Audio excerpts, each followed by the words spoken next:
মধ্যপ্রাচ্যে উত্তেজনার মধ্যেই হরমুজ প্রণালী উন্মুক্ত রাখতে ইরানের প্রতি আহ্বান জানিয়েছে যুক্তরাষ্ট্র। একই সঙ্গে বাণিজ্যিক জাহাজে হামলা বন্ধেরও দাবি জানিয়েছে ওয়াশিংটন। মার্কিন কর্মকর্তারা জানিয়েছেন, আঞ্চলিক মধ্যস্থতাকারীদের মাধ্যমে তেহরানের নেতৃত্বের কাছে একটি বার্তা পাঠানো হয়েছে।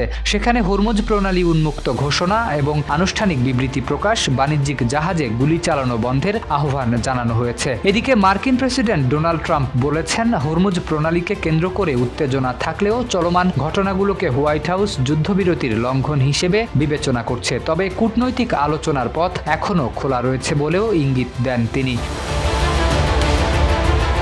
অন্যদিকে মার্কিন গণমাধ্যমে মার্কিন কর্মকর্তারা দাবি করেছেন, তেহরানের ভাষ্য অনুযায়ী কট্টরপন্থীদের একটি বিচ্ছিন্ন গোষ্ঠী বাণিজ্যিক জাহাজে গুলি চালিয়ে চলমান আলোচনা ভেস্তে দেওয়ার চেষ্টা করছে। এ পরিস্থিতিতে হরমুজ প্রণালীতে নিরাপত্তা নিশ্চিত এবং উত্তেজনা কমাতে কূটনৈতিক প্রচেষ্টা জোরদার করেছে যুক্তরাষ্ট্র।